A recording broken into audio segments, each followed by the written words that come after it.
The founder of design house Fabrosanz, Sandi Mazibuko, has been in the business for 10 years.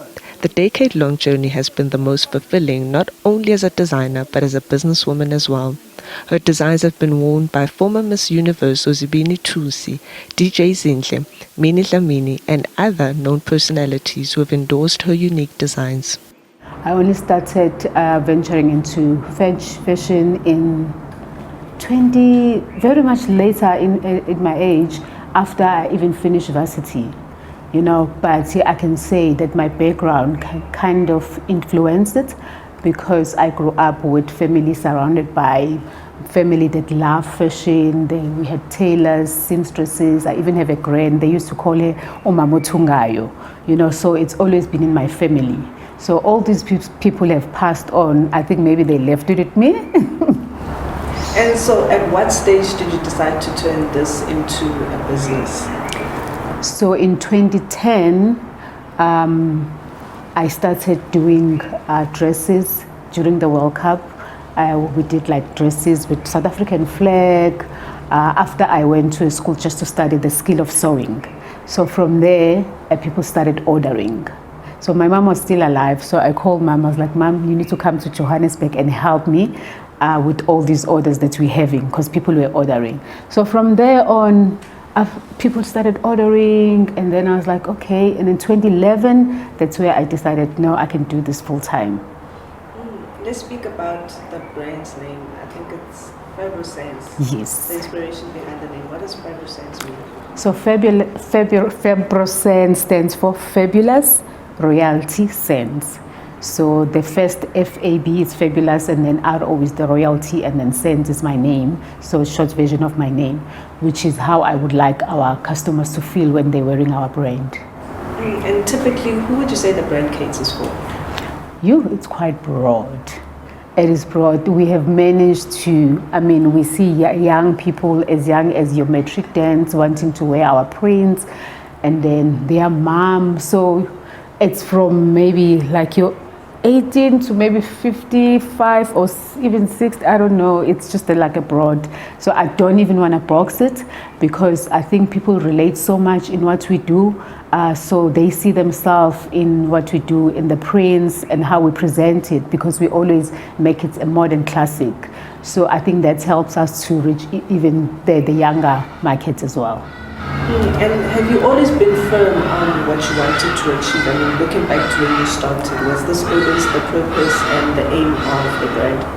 Yes, I've always, because when I started, I've always used African print. But back then, I was using African print, which was Ankara print, which is something from the other parts of Africa.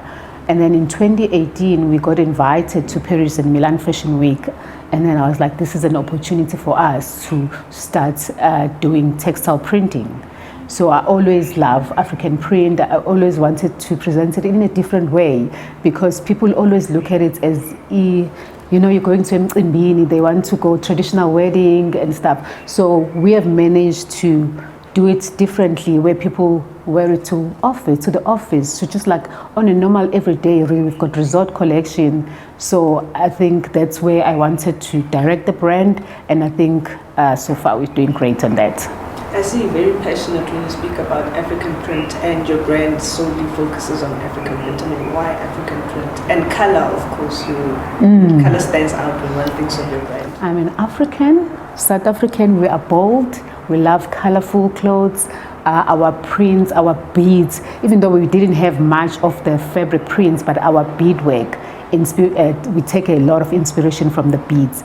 We are a colorful nation, so I wanted to just bring that out, in fashion, because I know fashion. So how else can I celebrate my culture? So it would be, for me, it would be through fashion. And 10 years in, how is 10 plus, right? Yes. Just 10 plus. How has the journey been? The struggles, the challenges? The journey has been amazing, I don't want to lie. It's been, people have received the brand so well. The challenges that we'll have is just the growth. When we're growing, we obviously get more demand of the products, and then we need to grow bigger. But now it's always that limitation where you are a small business. We're not that small anymore, but when you're starting, you don't have any sort of funding because you've never got any sort of funding. So you literally have to wait, and then you go to the next stage, say, okay, no, I can afford now to open this store. Okay, let's work more harder, and then we'll be able to open another branch. So that's only been the challenge for us. But other than that, the people are really supportive of the brand. And your material, which we spoke about earlier on, where do you source your material from? So in terms of the material, we source the raw material abroad, and then the printing is local in South Africa, because you don't find, there are no factories that make fabrics in South Africa. So we buy the fabric, the base, and then we print locally. And take us through the process of making a piece. I mean, you've got a team, I see. Where do you fit in from the design to the final product? Take us through that whole process. I fit in just like everywhere. But it starts with the ideas. So I'll be the one that, I'll meet with the team and say, okay, let's say, for example, we're doing a resort collection. And then I'll be like, okay, we're doing a resort collection. These are the inspirations. These are my ideas. And then I'll put in a mood board, just a brief, and then they will take in from there. So I've got a creative team, and then we've got a stylist that we work closely with. And then from there, it will move to the production line. They'll start doing the patterns. And then from patterns, it's cutting, sampling. And then even sometimes an in-house model. Okay, and do you still remember the first piece that you made? I mean, the feeling that you got off your very first? Yes. I do remember. So after studying, I went to a school in Johannesburg that teaches the skill of sewing. So I went there, I was there for like 3 months. And then after 3 months, I did a dress. So I go to church, or every Sunday I go to church. So I used to do these dresses, I'll call them my church dress. So I did a dress, it was my church dress, and then I posted, and then my friends loved it. It was just like, back then I think it was still your BBM or whatever, Facebook was there, but we didn't have Instagram. So I showed my friends the dress, and everyone was like, wow, is this your first dress? Because I literally did it was a pencil dress, and then it had like a bit of ruffles, just for a bit of drama, because when you're starting, you just want to keep on putting and experimenting what you do. So yeah, that was my first dress. And how would you describe your style? I mean, for someone who hasn't seen the brand or heard of it? My style is it's modern classic first before we even get into print or any other material we'd use. I always want to keep it, would have like a bit of classic element to it, so that you can pass it on. I believe in generation. If your mom had a dress, and then you can be able to wear that dress. So I always do that. So even with African print, I always fuse that style in it. Do you remember the first celebrity you dressed and the impact that had on the brand? Yes, it's my friend, it's DJ Zinhle. So I met DJ Zinhle through a makeup artist, and then she saw my work. She was like, oh my gosh, Zinhle would love your work. That was in 2011, just when I started. And then ever since then, I've worked with her. We've become very good friends. So she took me, so the impact that she had on my brand was huge, because she took me with her to style for magazines. I started styling for True Love magazines, and then at the time she was even acting. We did, it was those, I don't remember those Lokshin Bioscope kind of movies. We did that, she was acting there. And then from there, even the director, they loved my work. We ended up doing styling for other productions. So she played a huge role in the growth of the brand. And you took part in a few fashion weeks. I mean, which one stood out for you, and which one played a role in molding the brand to what it is today? I can say the Milan and Paris one, because that's when we introduced our Ngoni print for the first time. So that was huge. When we came back from that locally, like everyone was talking about it. We got so much media coverage because it was something new. People haven't seen the print. So I can say that one was the highlights of my fashion week. And what are you most proud of? I mean, to date, you've been in the fashion industry for 10 years plus. What are you proud of? I'm just proud of what we have managed to do as a brand in fusing in cultural inspired prints in our work.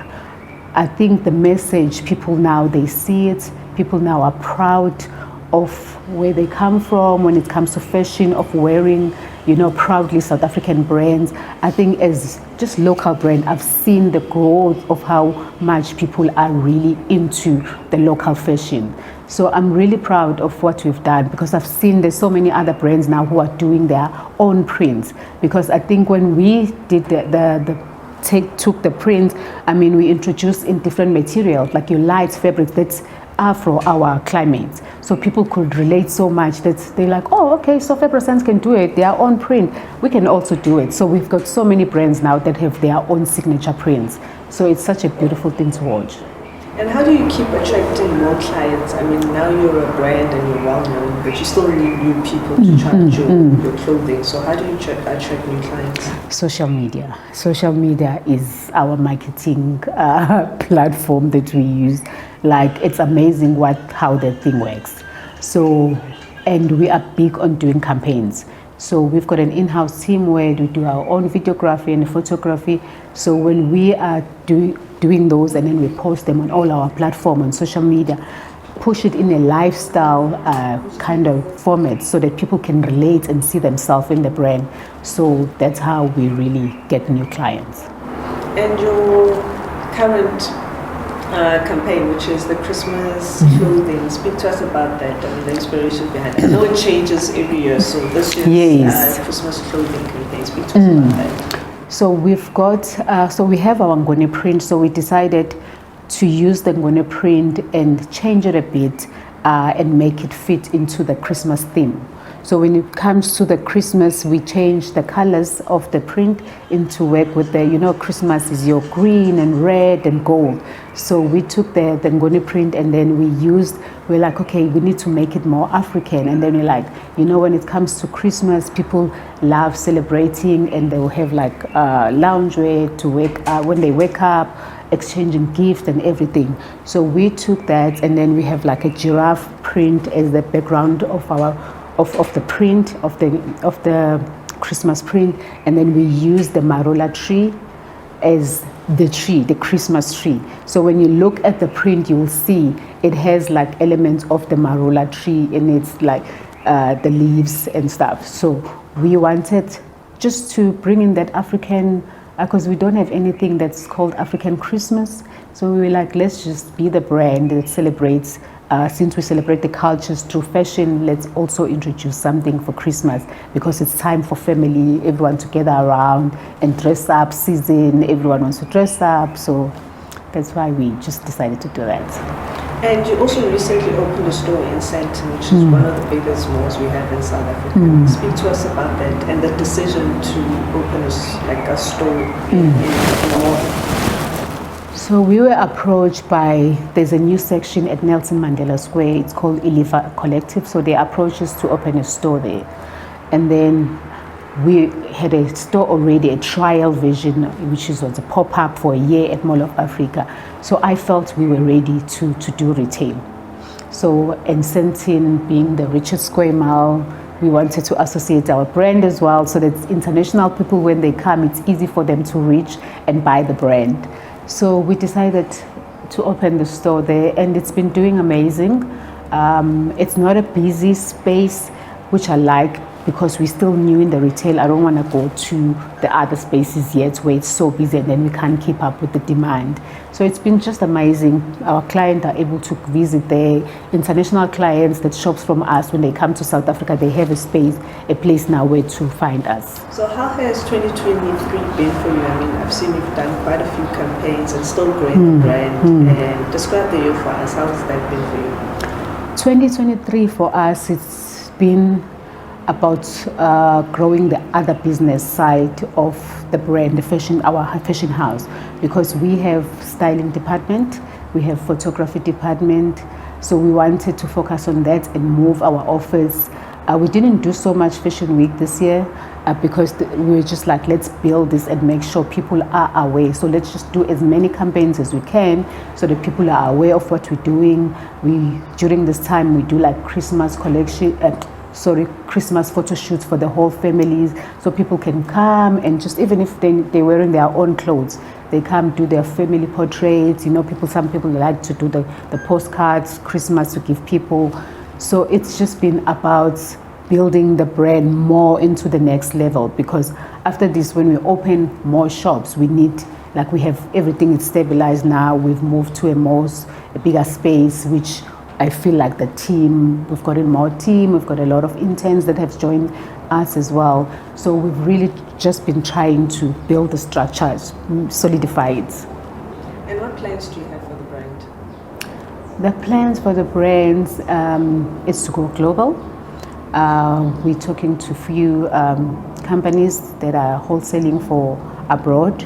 So the plan now, because South Africa, we have the store at No Mall of Africa, and then we would like to open another store in Durban. We had a store before, so we would like to open Durban, because Durban is home. I always want to go back there and have a shop.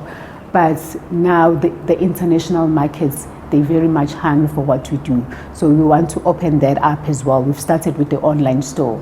So it's just to grow the brand, more stores, and go global. And someone at home watching this and wondering why they should own a piece from you, why would you say they should buy a Fabrosanz clothing piece? They should buy a Fabrosanz piece because, first of all, it's fabulous. And secondly, it's royalty. You feel like queen and king when you're wearing it. Our customers tell us all the time. And the passion that we put into what we do, it's items that people can relate to. That's what I love. That's the message that I always get from our clients. That's when they're wearing their clothes out there, people compliment them, and that you're wearing something that is proudly South African, from the designing element to the manufacturing. Sandi, thank you very much for making time to talk to us on Morning Live. Thank you for coming. Yeah.